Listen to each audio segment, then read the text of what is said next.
Adjei afena edi akrono afena akrono so akuma di akrono so chipo ba kusu ni King's Prayer Fellowship ayakrado Odifo Edward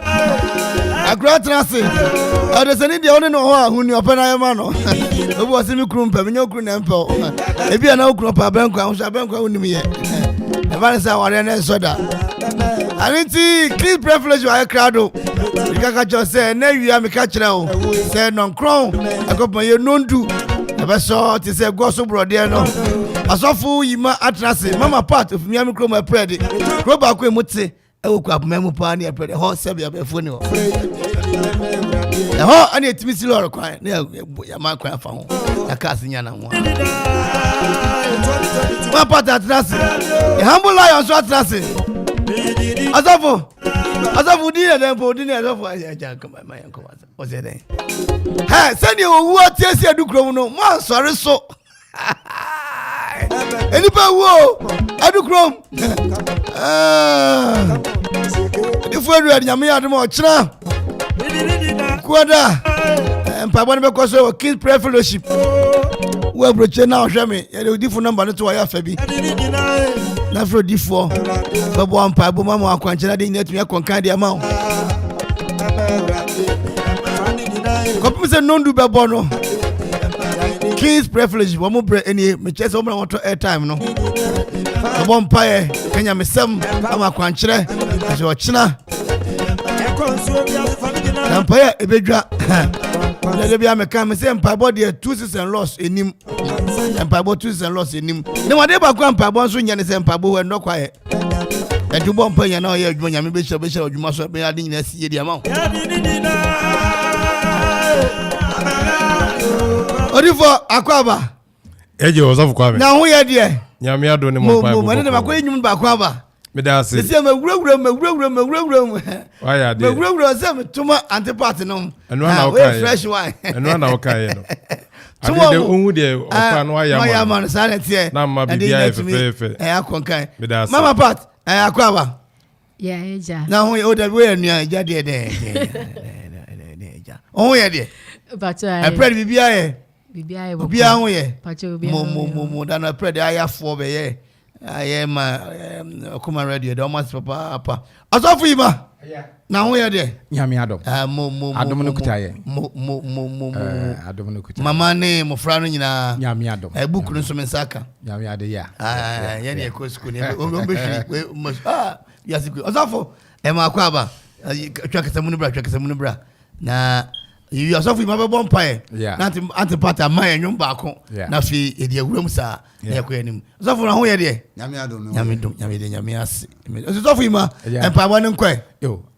awurade ye da wase na anajo fayin so sa ya ope na ya be pui mu okoman ha ya bom pae de atiefo nyina hye awurade wonsa abra wasam ebai awurade pagya wonsa na wasam so na awurade wo ma enya ogye ene fa hodie ewo Yesu dim amen mo part nso beto from Adikan dan nso yeto ahomachin because the many things nso ne to sem from be a boy ntino hunyum ba ko na fa Odifo ne Osofo imani Osofo ne tata ne enko yo Enyumbre enemi akoma ba ko ansa na asem beba no ye nyina yento enyum enhye nyame edi ani onyam odobeini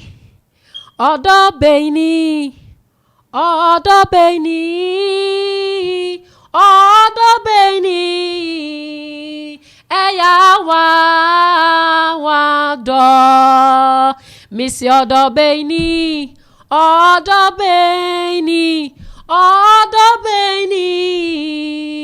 eya wa do adofunum Yesu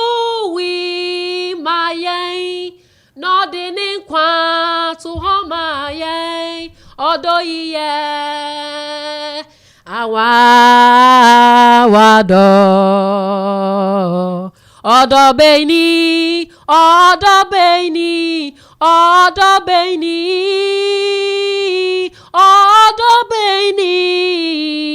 eya wa do adofunum Yesu wi mayen no dinin kwa to homayen odoyiye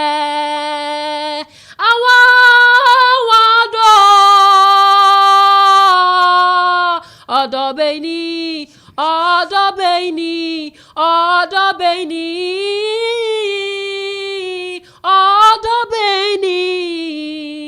eya wa do ekamidi juma pa be na maya enu ti ba be wu eni gwasie wo di maye Nemo wa mama tiasiese. Senyo shunya sasi. Temwari no. Sara na wayi mi fumso nyina refri wo. Awawado beni. Say Yesu wi maye. Wasuwa mi boni nyina. Kwasendia nusu. Eradi majinkwa. Moja na mamedi bim. Yesu nyawaye. Enti medi wechida. Afe mami show crying. Enfa use. Uye osikani. Anase ohieni. Efiani puna ebuya mobia. Enkankan. Wana wawa huchire mu onia. Enti fa uha unyina bra. Fa mani nyina bra. Kwa jibuta inusu. Ebwa wuchina wuchiradie. Ebwa ehimo. Ebwa enchani hu. Ebwa ni didi Jesus. Missing wine na drin danusu. Ene nyumbre yo. Why cry na ya rebi hauno. Missy yemu why no habiri pamuno. Yeni babia ubetu miakosie. Missy why na drin danusu. Odifo waha. Why cry na ya rebi pamuno. Missy yemu why no habiri pamuno. Yeni babia ubetumia kosie. Yo mama we na Odifo ebeko asida Odifo ebeko kama sa na nhenya media no nyam Odifo why crowd wa Osofo yima wadaroma fa yetu anaju fan awradin shiraw na awradin shira obibia oti okoman anaju fan King's Prayer Ministry ayo Abiriw Akuapem ana mote yenka anaju fan babia wo bia yesre nyame shira yesre nyame adom yesre nyame Bible editor so anaju fan nyame asem a ye ba betie yato ni di say when men sleep se nipa da safo enye easy hallelujah se nipa da iniama esisi no amen enti ye be mama part akan quotation no Matthew chapter 13 verse 24 to 28 na yawura mu kakra na ye gina so na ya bompai onyame difo nso ha ajo fe onyame difo wo ye ntemu a nyame enam ne so a ye be ye nhira nso amen part wadaroma yenkwai yo chosam no say obu wombe yare fa asem na fi Matthew asempa ti du ebiesa njichemu edionu anankosi edionu otwe yo obu wombe foforo se osoro ahini ti se onu pebi a ogu abapa na afumu na nipa dai no ne tanfo bai begu urabone bi ewi numu amen na ofi okoi ma pa se na obu won baby se ogufu bi kogu naba awo afum na abra nipa daye no obonefo no odadafo no enso efa nachi ekogu aba papa the issue ni say abra kogu aba no say wana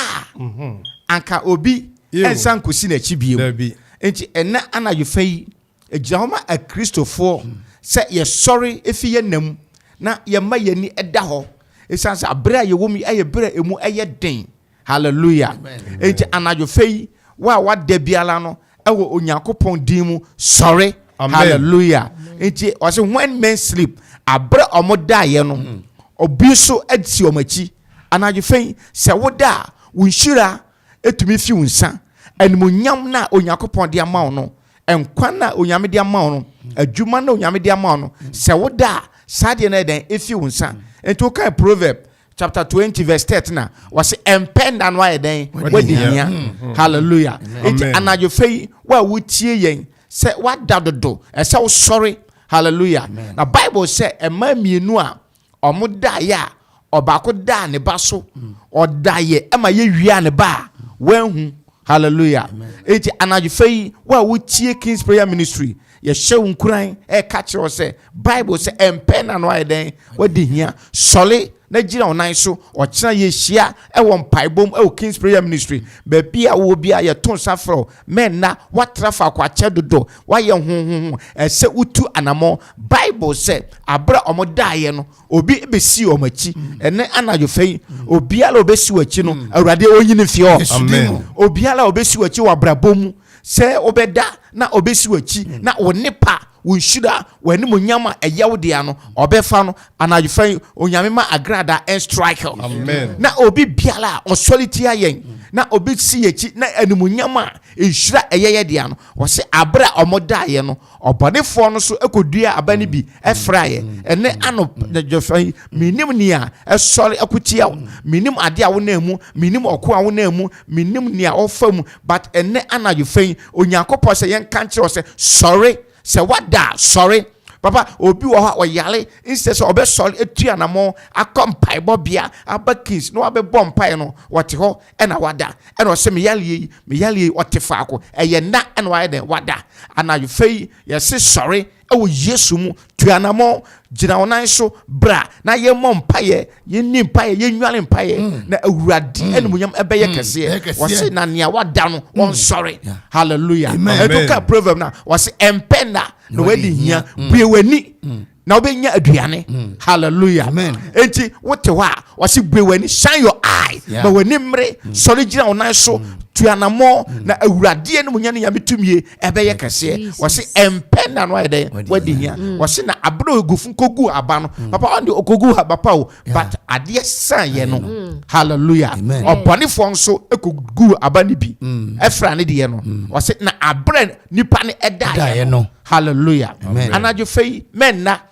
Hallelujah. Anajo fei menna sorry gina onan so na ma weni ebre papa you can revival the awake spiritual awakening of the New Testament church say ya be nyane ya be sorry enti revival empire ye di kanya ye ho na ye ayada no na omo mada no omani be bom ho so na omo den asori enti Yesu say revival no spiritual awakening of the New Testament church Yesu edi ya ye no wase ye sorry enti enana you fei ba bia wo biara wa wada ye kafo Yesu di ama ma woni mna ho so sorry gya onan so na bo mu aboso na sole won paebo mu na sa wo yesa awurade anu ya metumi be kase Osofo the issue is say oman na ankobonefo no entumi nkodua ebi enfra abapapa no enti se wan na no wani ewo ho a enti na proverb say yemma yenie den enna ho. Hallelujah. Na yen sorry na ye yesa nso a awurade anu ya metumi be den ebe kase Osofo hu say the 10 virgins ne kra no ebra enum kodaye no osi omo dani mu na omo te say owura no eba enti bia uyo Kristo ni dada ba we say na situation man ko wada what they say so for dem me ka say me say menye ma asori ni me ko no mo pai bo we say one na odi ho abro what they say and he say wada bo mo dey na sorry to me ka say enka na me bo pai pa eba ne sen wada samson nyankopon ede na hode nyina ma no so for samson ni ba no so na do ba asre so na wada Christian for by say make ka mo sen kan say na twa ne timi nti wa na dia Osofo obi ntimi ntwa otimi obi ntimi ntwa ofia brabo yi obi ntimi ntwa wo ma obi ntimi ntwa wo yire obi ntimi ntwa wo adwuma mfangu na mo wotade a efa wase Osofo who say the 10 virgin no enum no edaye no abromani bom so na omo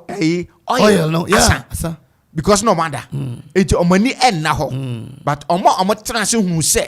omo kanea no omo extra oil but we no daye no abra omani etie no na omokania no oye da enim enti anajo fei ba bia wo bia wo tie ye no anajo fei nyame asem se sorry na gina wo nan so ba oni mda wo ho so ka amen ka se pa obi wo ha wo se kan no na ka me bom pa kan na ka me ye shepa kan se me gina eba ne sen wada. Hallelujah. Enti proverb say sorry efi unam Jesus na ma oni mna ho so ana you fei sofo obi e bomb payo 24 hours ejira ne nan so or bomb paye na ni abere obi so e den ada hallelujah enti woda ene pani hira Onyankopon de adom wo enimonyama Onyankopon de adom ne nyina e den eda ansa na betumi asore no gisoma wani e de eba ho so ti mama fasima na yento aso na eyi ahaban na eso aba no ena wura bone no so daedi na ofira no nkoa ba ne nchen be ka kire no se ora enye abapa na ugui wafu no mu na wura bone yi de efihi papa Onyankopon e boye se yemedi ye Onyankopon boye se yen trans asoso na yenniye ewo we should take dominion na afidi eba ne sen okay hallelujah we say na udua abapa na ababone di eba ne sen efisin fa Onyankopon amo se bra be yare Onyankopon amo se bra be di oyaw Onyankopon amo se bra be di hia na afidi eba ne sen hallelujah amen. Because why then wada eti ama foreign materials bi abo abrabonim enti animunyam a Onyankopon e de ball no enhyira na Onyankopon de ball no yedi na se wonsaka no ne nyina de afi wonsa but anana you fei se onyame tiase na onyame difo nso tiase na ye bompaye na yesu gu awurade su ade bi a asai no awurade be menkwa ba mo biem amen wa wada awurade be pagyaw amen awurade be nyano awurade be ma wa sole biem e wo yesu dim na animonyam ne nhira bi e yawo de ano awurade be ma onsae den aka e wo yesu dim papa Odifo Odifo ansa na Odifo bebem na ya se nda so bi ho na Odifo ye fanfa na hwa de na fi ye fa de mfam ye fa de mfam na hwa de mo kunyumfo na ne nyame obo so nya sase oba abojo aketire mademu onyame free tete nyame no no oji abata ndi ni me nyame hona na no se ejo nyame obi anu so ejo nyame onim dia ni ma bedi obi anu se Opare radio osabe me nyame kodo me yuaye Opare radio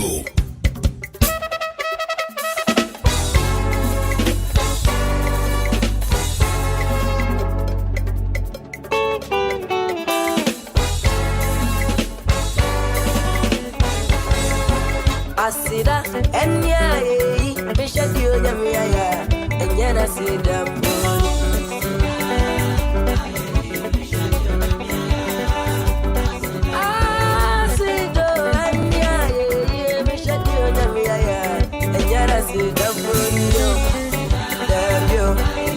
Odifo Edward the humble lion akra keka ho na enko sene so fu yimade ato na akwan nim no anida so bi ho ana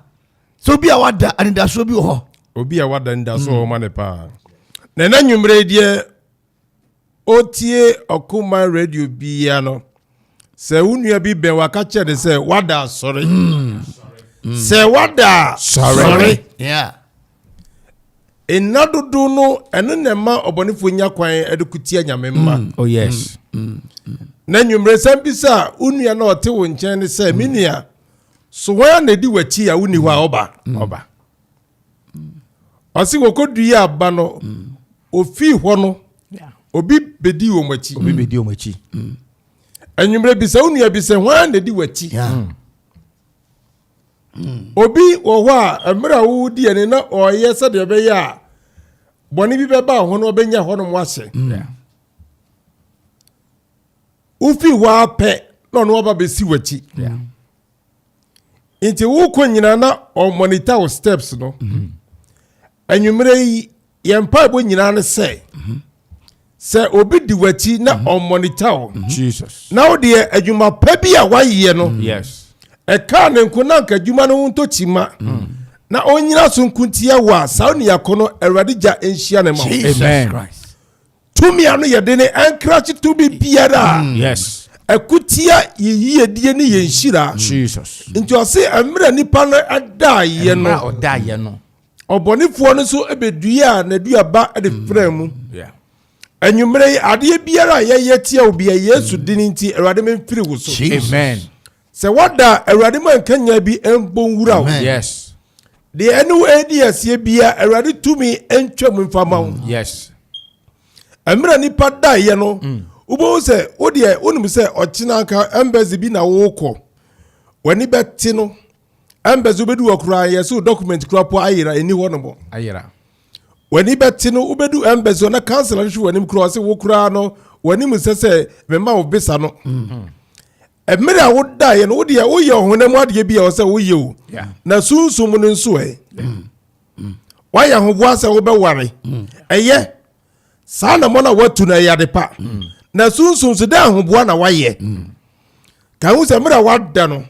ye wo sunsum atumfu a mo so ba be si wachi Yes. anyimre me mpa bode se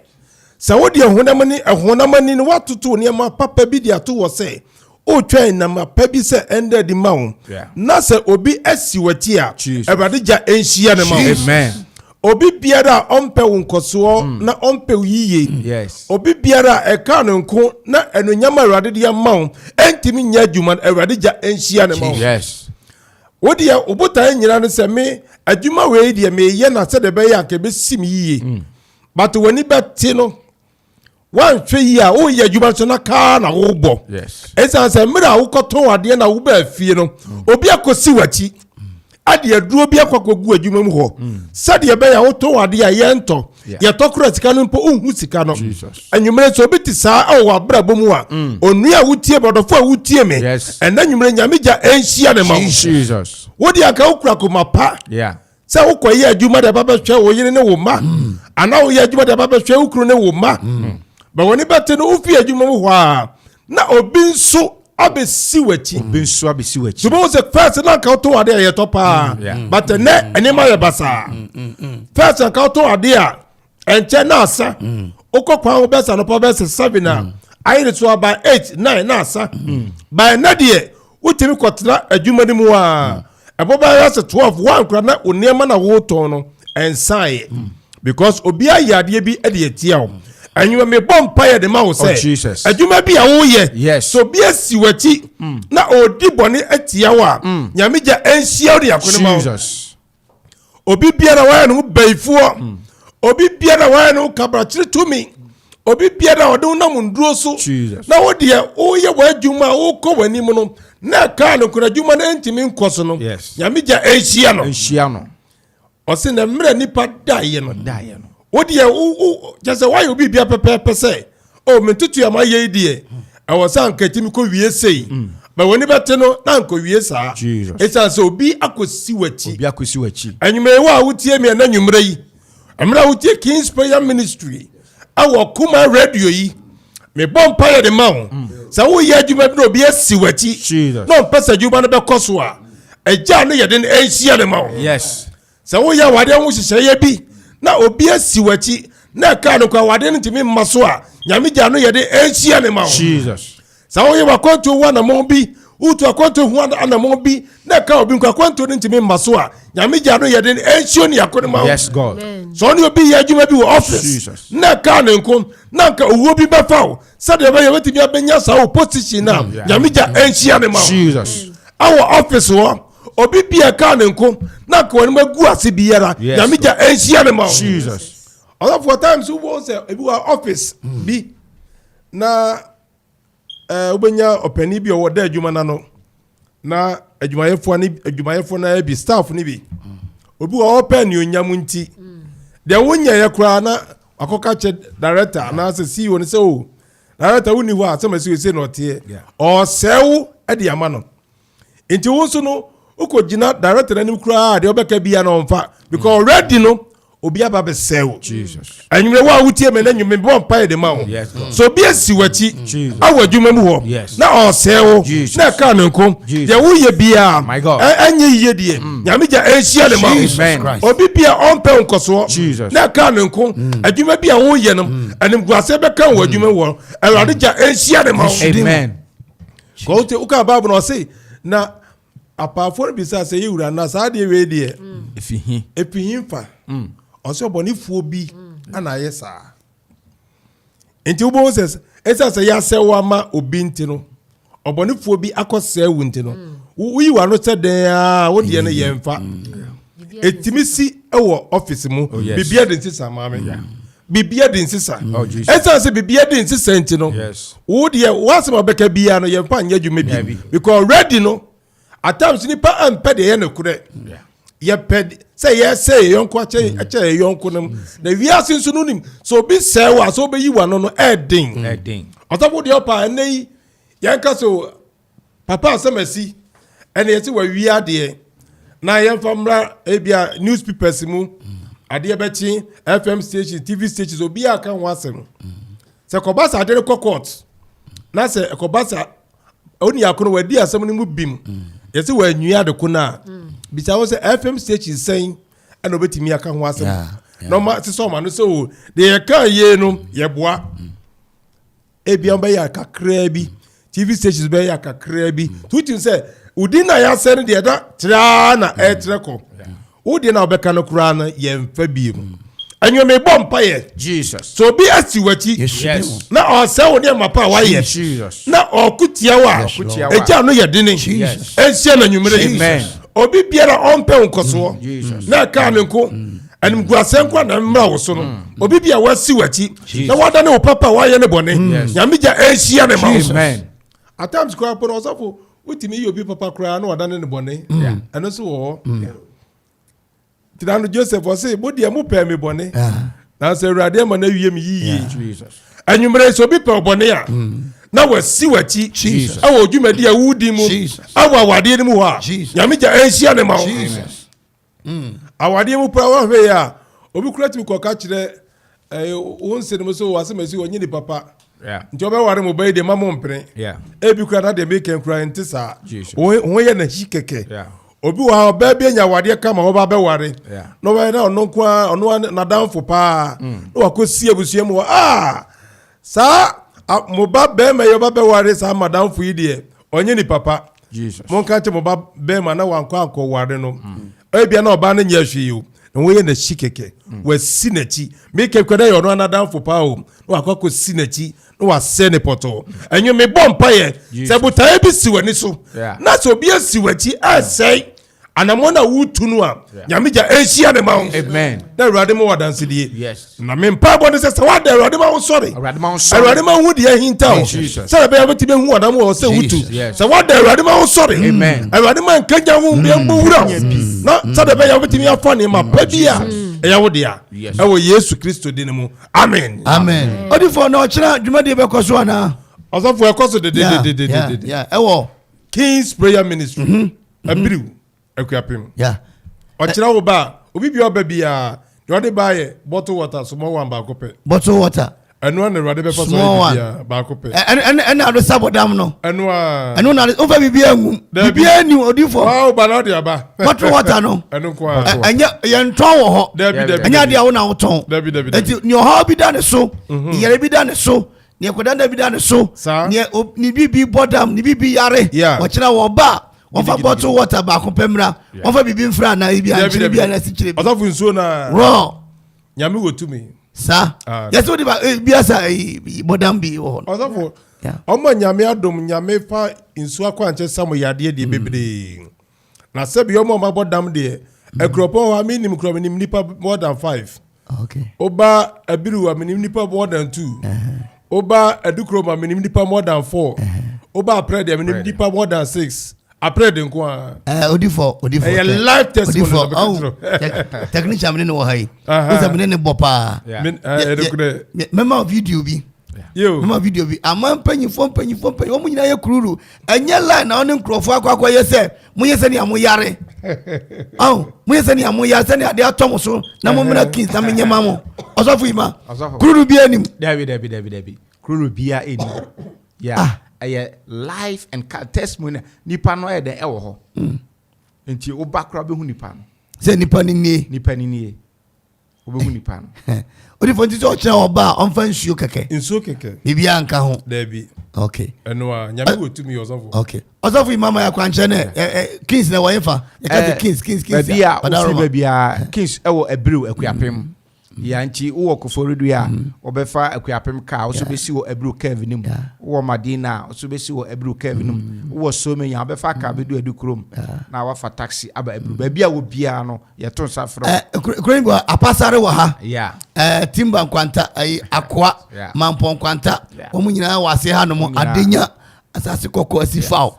boom wo munyina faka no a wesi Abiriw a bisa the keys privilege e wan fa obi a channel latefo no late dowenya wo munyina wase ha no mo afi kolchom probofo no side won no wo munyina ebetumi aba good na awurade benam Odifo so ama na ni monyama eden adadi nyame enam papa so ye nsentwene ani awon adwuma na wo kyena senia papa dia kwankyera to se wo ba fa bottle water ketwan bakobra no nsentwene be na ebesi ba bia obi ayeto nsafro bra na awurade ye nsentwene e wo awiemre enti no se wa wada no ye den nyane o papa obi ho o problem na so wotifa ko wada na senipa no nyane na tua na mo na bra na obehu onyankopon enmonyam eni onyankopon sentwene Osofo ma fa Odifo number 2 hono mo na ye komre be kwa ba na be fa lines ni bi ma man for so afra bam obi hono hia pai bo so o pese ofro Odifo a Odifo personal number obenya papa na one ne akasa 0244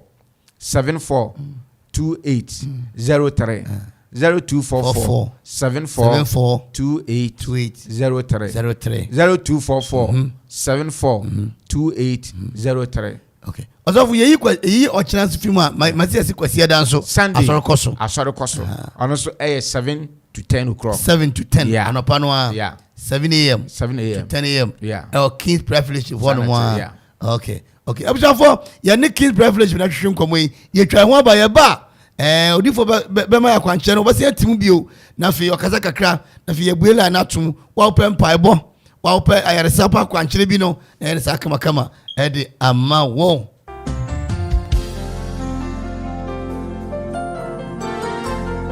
What kind of book of Psalm 91 verses 11 for he shall give his angels charge over thee to keep thee in all thy ways. Which they say we embre capricci for you wetu for any ampre it will hear nyamia ko nyami di for assembly nyamingo sra e won so King's Prayer Ministry e wo Abiriw Akuapem a Osofo pani Prophet Adjei ene na Osofo etano ena metonsa e dia fro say somebody bomadia na ene omon kosom Wednesday anase ukuda bia no 10 am okosi 2 pm ye empaibosom sronko assembly ye bubu eye capricci for you matumfo nyuma won ahyehe kwasiada somsronko e hyase 7 am ekosi 10 am nakai so ubetimi afre King's Prayer Ministry we Abiriw e wo counseling line so apiri piara wo face wo wan hia bi mo e wo 0244 742803 and 0244 845805 0244 845805 and 0244 742803 kayo sa asori ye King's Prayer Ministry a Prophet Adjei edano ene na Osofo etonsa e de force e wiemre de esese woma empaibo eye wakode chia Prophet Adjei aka the humble lion ene na Osofo nyame akoyi enam empaibo so ebeboa ametumi agye wo afim King's Prayer Ministry expect to experience series of victory kayo sa woka King's Prayer Ministry or say expect nothing but experience series of victories enkodimudi abotre no ayawo de dadada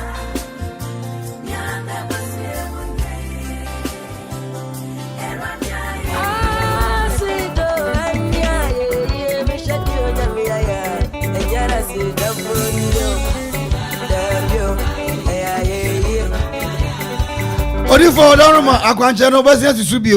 subi honoma na wa antene ntem all of me that say them na be canon bottle water ba ko pe ode oba na ode aba eno na ye bobo mpa ye shira so ma o se Onyankopon ankasa no o use signs and tokens na de ye de oye bia enti say Yesu Kristo o ka John chapter 9 ho esa onifreni yade ya o say otintesu and or the fradote and or say quartari Syrium call who so or cobana nina na efrana neniati a science kicking okay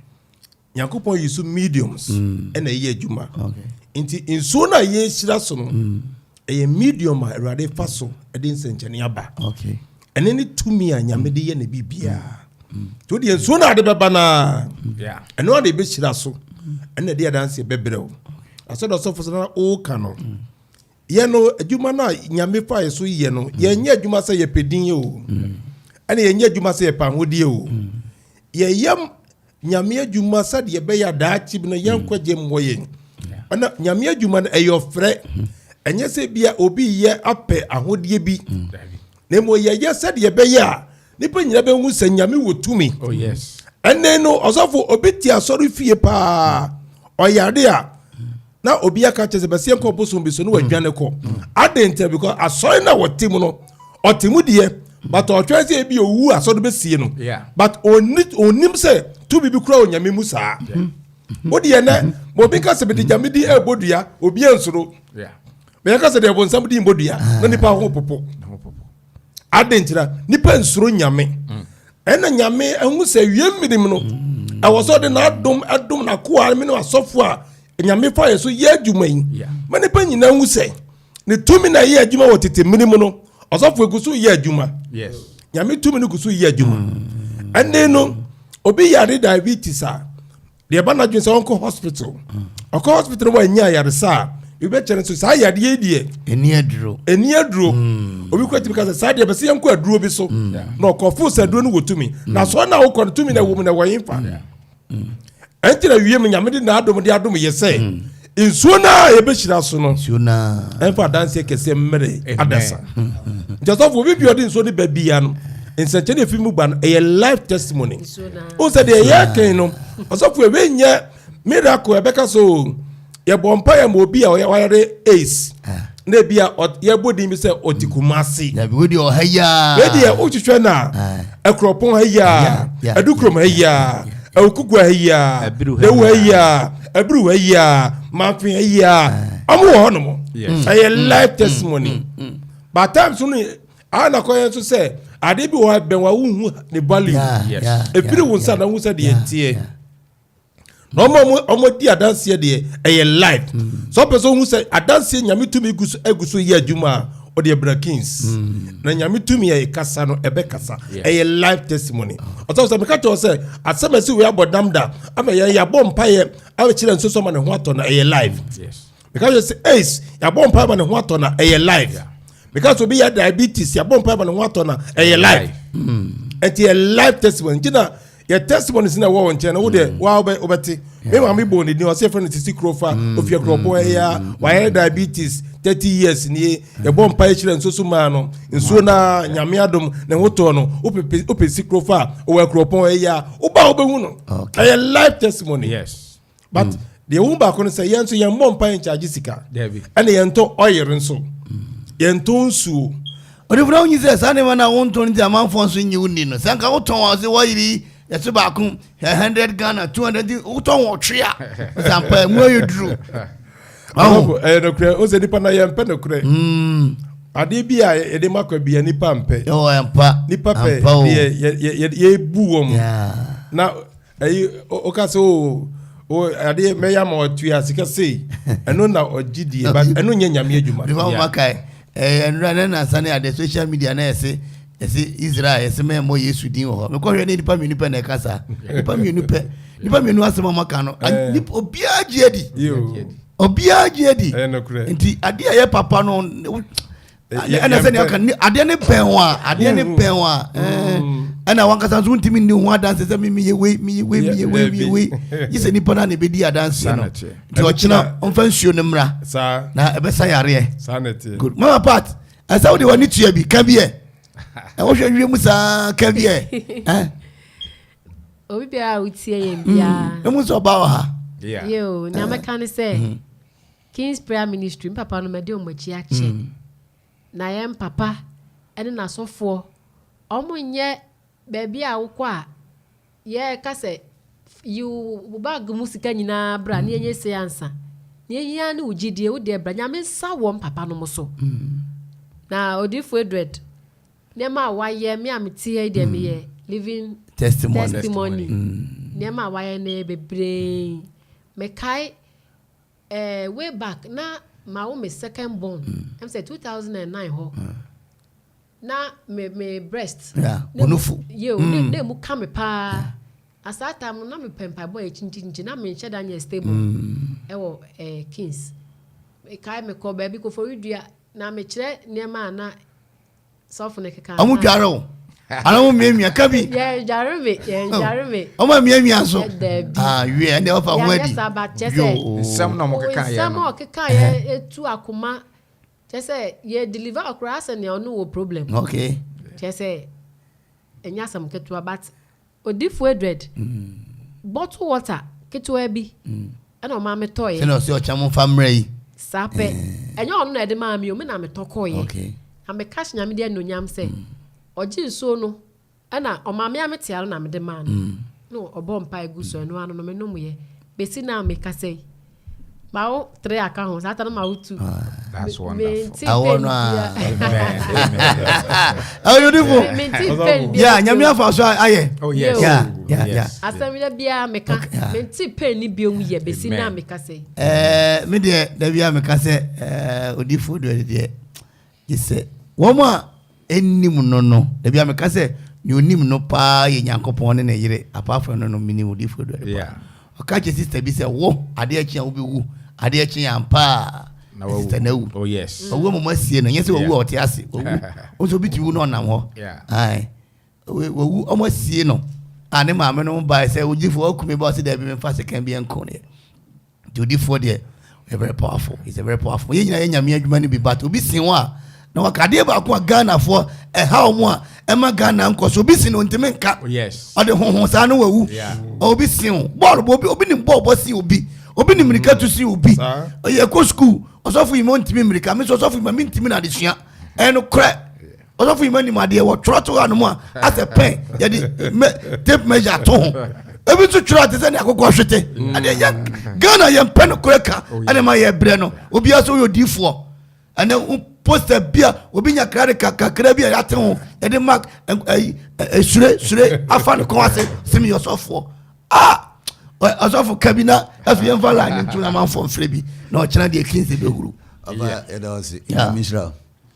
said ye kan e papa de ka se dinu ma dance ya ngone be ka ma bia na me no ye body pa na o dance man am dem papa ko siri nyame fa no so eye ma me no senche no na bro adwene na ntia se so edi ye papa de Odifo ba ko a wagana da musunko oh yes because ye chini ye dia so fu bebre achi na be di papa achi na dwuma die e sonko kra ade hia a o de be ba na anim aye ogidie ani akomapa ani de obeka chi ose ye na odi so obohu nyame abasa amen ade ba ko be so Odifo ye ma me aso ma me ka eno anu no ma me ka ya me bro masa 0551667755 0551667755 won yam paibo serious die anyam paibo edidi agro no bi won yam paibo serious frequency a no Odifo dread any asori panyifo entwampa ye enfama 0551667755 0551667755 0551667755 obe frequency a no Odifo dread abom paimo sesi a na ochina washian e wa Kings prayerful oba tiawa na wakane tiawa na obi so atumi ababi hello good evening. Good evening, Adjei. Ofre viva. Me free Opare so. Opare. The friend dey. Adjei. You Adjei. Kase no. Say na me ti mon kapa. Yeah. Say sama mo kan e ko nya me akwan no. Na me duma sem eye bin bas e ko etmas ni me ko duma bia biom. I'm a carpenter. We plan to come friend. Pesa mo bon pare man. Okay. Adjei. Adjei empire dey bebo. Na o chance to anamon why? Na bra. What is Odifo? Osofo Imakase na omo da ye no. Yeah. What you say? You're so sorry. Obetime ye adwuma na wa che obi sika. O de sika kwa be kwa ya de etia o. Abibimamu ne ye wo no ye abibifo. What you say? Ye Yesu Kristo be sie haban wo no ha. Nti ye nim Yesu ni papa. Ye jedro di si Nyankopon. To chere to na mo bra case wate. Osofo bon pa ya mo Odifo bon pa Emmanuel. Alwa bi da wase me de wa ko ache won sa. to me be a kutia na juma sem manenja juma bi Jesus bra pam bi ase na ka to me de bia no yes God erade afi bi pum bi mu atoma no Jesus na connect man aboafo wo Yesu Kristo denim amen amen agbenya me do chamehwe woni mu aye God bless you Otarasu de mu nwa why Otarasu de mu nwa 0551 667755 0551 667755 0551 667755 Odifo duet Osofo Imam mama partner of Penny wo mu nyina wo hanom nti wo nya mpa bo hu yakwankyere botu afro Odifo mpreyara e wo koman so abompaye e de amawo asa na wo kyina anopa no nkron King's privilege e behuru e wo Abiriw Akuapem na mekae abro bi osini sisi nye nti ontimi nkompa bo na mu aye no ohane boliga sisi enye na ode beko sisi na enye o nti ontimi fan nkompa bo na mu aye no ohane boliga ode sisi na ase na beko wa ofrashin so ese wara 0551667755 0551667755 Odifo ocha nyame ma hwe okwan ocha de besi no ebepro adwene nti ase so mi mode maka wa sorry aka wo several platforms say ye ka aduma adwuma pa nyame aduma esayade nyame aduma edwiri nkondua Odifo do da mete wani me na nwumere yi Odifo mbajo obi aba nti no ya want twaso ye ka aduma esayade aduma adwuma pa Odifo do da mete wani me nwumere yi me ne masofo yi ye ka Ghana sofo a ba na yaresa untimi nyimi ne masofo yi mfimu da no never because nyame ma etumi a obi yare ye bompa ya instant na yare ntimi tu joko but ye nka se no ntino ye charge usika da bi eno ni difference a woye ene asofo bi ni munte ye de mawurade ye nya manipa nti adanse pa yare san ho de bipo yi so ene babi bia ye asode de e bibire ye doso oba adasu a me se nwumere adasu fo 80 yen Oma nyame afa yeso asa won yade edoso nti awon wa se me boss of Joshua tie obi bia me ndam bia adom ni bi bo wura no okay nyame afa of Joshua so asa yade bebre e wa deso ono sunso sa no kira so Osofo Yima the same thing Osofo James the same thing inso na aya adom nyame de dom asafo no yes nyame frɛ me no aya adom a ode dom me no yeah nti so bi yare ye bom pa ne ho beto ne de Osofo na Jesus nyame pese bia ana emere do se ebia obefiri mu e de nyame pe de ana no se nyame pe na ye tumi bi de di wachi nku ade a tumi de be hu se tumi bi chen tumi bi yes ene ne adom nyame de adom ye ti o china baby a wo bia wo de bra King's Prayer Ministry o cha kwancha ne se wo ba e bottle water ba o de fa bra nyame o hata suri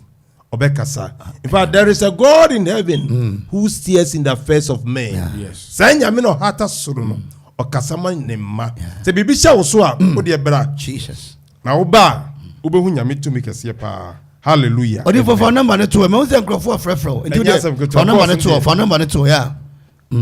0244 74 28 03 0244 74 28 03 wonderful good Odifo number eno no Odifo bako ho bi wana Vodafone number okay Osofo Yima fa Odifo number ne to Odifo number is 0244 74 28 and 0201 Osofo to bo ase si ba ko so bi won so bi ho no ma Nicodemus fo no omo da so asase so yeah ono won fra na won tenene to be fro Odifo we dey Mr. Wada everybody needs somebody boko na yenko Odifo number 0244 74 28 0244 74 28 and 0201 94 33 17 yeah good so na nsentwene a onyame nam ne difo so ehe no we ne ye obi a ohun physical ana oba but ebi wo ho a nipa no entumi yin ho adi bibi ti se obi a oyal ace uru se ye community no nipa no beyi ne ho adi a yasem beba yasem enti sankrofon de uncountable yeah yo yare is no omo yare is a onyankopon nam ne difo so enam nsuo so ahyira so de ama omo ayi den atoma ebura adwene ntiase so obeso friend Odifo bom paye ma ebi yare bi da so tie yare yemfa nya nipa yare yemfa nya nipa Yesu Kristo akwa bi kodi na chi se na akwa na etia Zacchaeus okofurudua na fefe hu se osan yare bi se wawasin Yesu they say Yesu friend ba fam enti yare de yemfa nya nipa 0551667755 0551667755 Odifo be bom paye edi amo ani studio line afi Odifo line nankasa nso ni Odifo paje for line eto 0244 74 2803 so the difference eda o Kristo ni ani wiase ni ntam ani se ani da so wani be ba ho so se obi ti wiase na oso onsum nyame a na eniaman ese ya eno a se ese sa na wo hu ba bia o de onko Osofo se si star kra ba kwa se bi se nyame ni ho to bi se nyame ni ho what Ghana ha 30 million population se nyankopon ni ho obron sam de ho won etinia oye ogidi ni no nani ba ne ho so hu se oda dodo enti esese o den osore na otua na mo na awurade ba na brabom na se onyankopon e ba na brabom so esi ni yie ese yema yeni de e ba ye ho so se nia ekoso no enye normal nia ekoso ofi ho no enye normal nia ekoso abusuanim no enye normal nia ekoso adwumanim ho no enye normal ese ma wani ba ho so eye nabi eye obonefo no na adua bibi wahu mframa bi de gu nipa bi ani so nti ese ma wani de e ba ho so na unyane e won paibom na sorry to say nia ochena yehie yi papa ye bom paye edi paye men transe tuanamo na bra na onyame na ni difo so ebe mo wa ye sha Osofo da bia me kan se mi se obi ho se ya sore tie fufu banchi mankani ye de gu eye wadrom ye de woma ba ko pesi so na afrafra wa sore mu bobi eye no kre but e frafra e de fe fufu to de jiwe fufu ne banchi ne fra ye mfa frafra fo aduane frafra fo so mu kuro what they say enti obo kakra wa sore aya bobi wa kire wono mo na ko bobi nso wo kings what they say nti wo china anopa non kron pepepe Kings Prayer Fellowship Abiriw Akuapem ho anaja no ebeso so what I say ho anaja no eso enka ni nyina bedum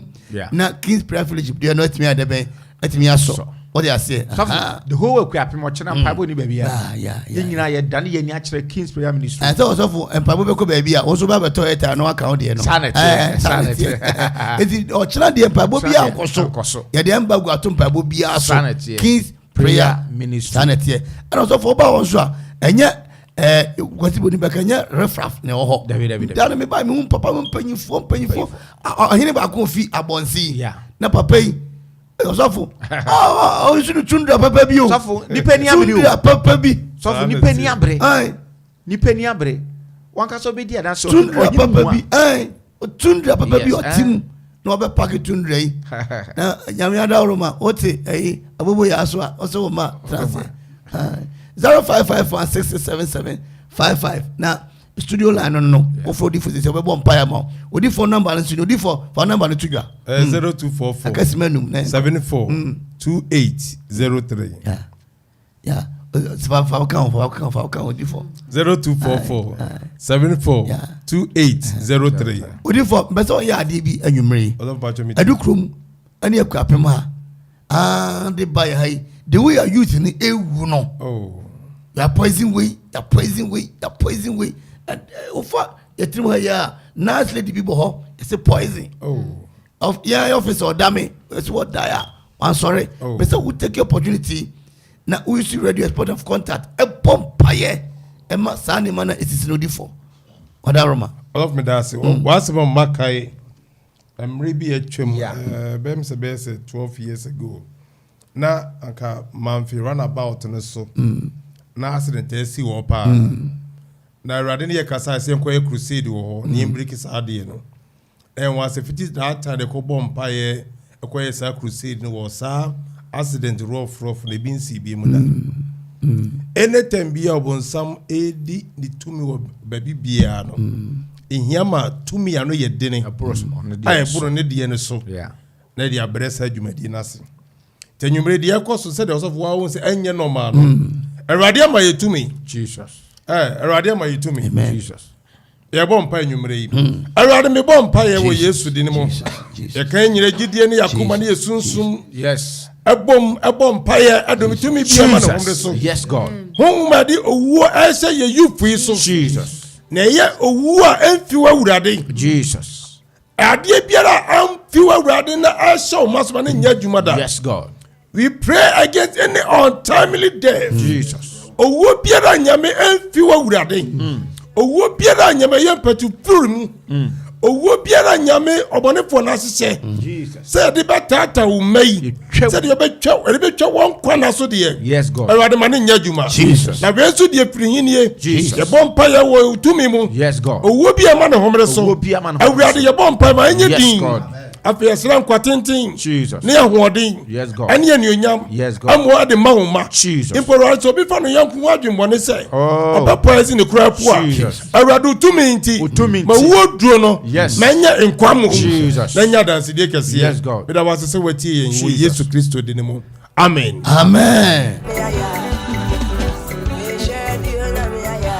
Anti Odifo do na wote nka no King's Prayer Fellowship Abiriw Akuapem ochina Osofo yi maka no Bible bi agya bedum King's de na bedere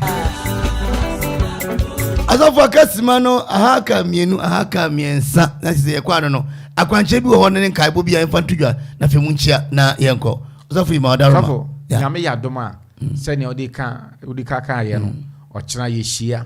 na Sunday nso ye be hia na Sunday no nyame aye ya domo de afi ba kwa kai papa mfe ho 23rd Sunday 23rd Sunday ewo enti Abiriw ye be celebrate no in a grand style very big pa ye ton san fro bibia se omra na ye mom na ye nhye onyankopon animunyam ewo nkwa foforo Odiama Odifo 23rd April Odifo birthday kwesi day and they invite Okuma penifo ni nyina invite Okuma adwumayefo nyina penifo ne be ke bi no na adwumayefo ne ye ya enti kwesi da Odifo birthday enti paibon ye ka she fiti ochena to kwesi ya ejira ye na so sa non stop yo ye beba o mo ba so mfa che de emra mfa meche Odifo one ebe time ye tia when you When you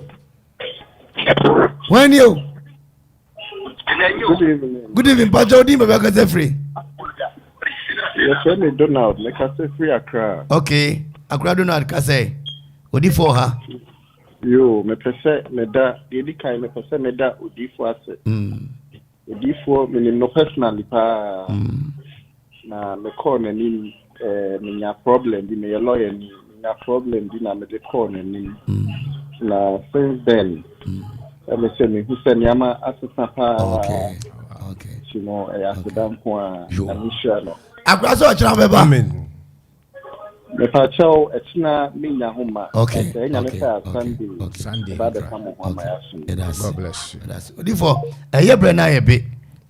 papa panti no number ne pe na ye beji na fi asore so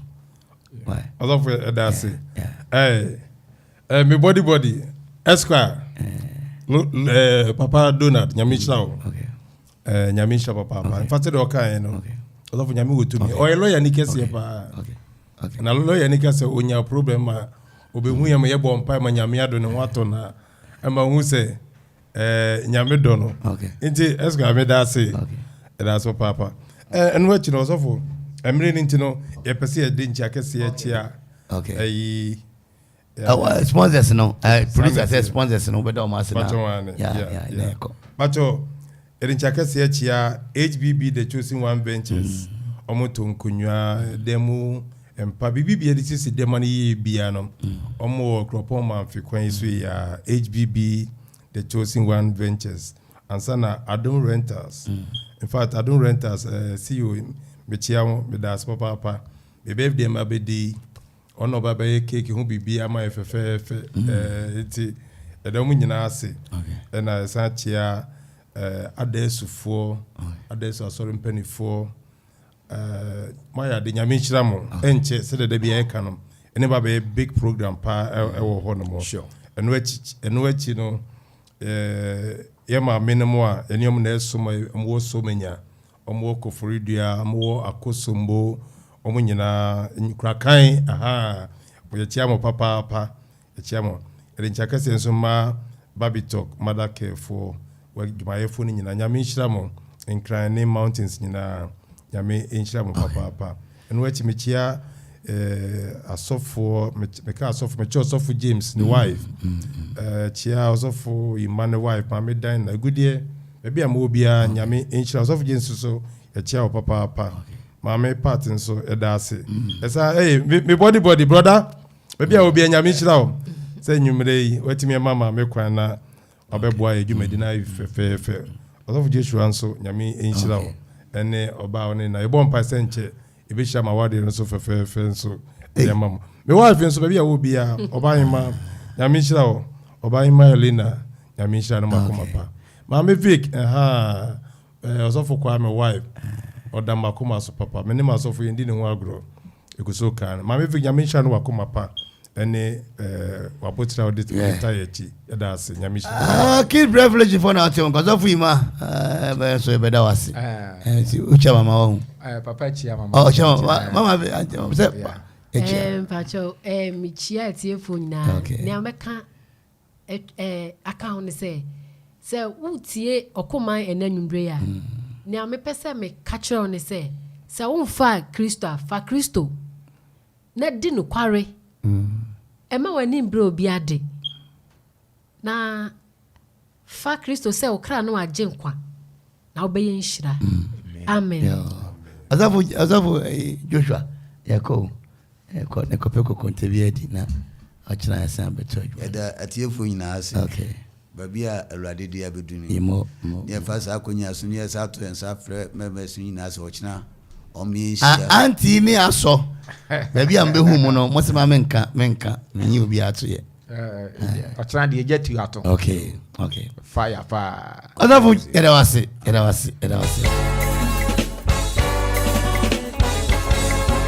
Asida enya bishop yo nyamia ya enya na sida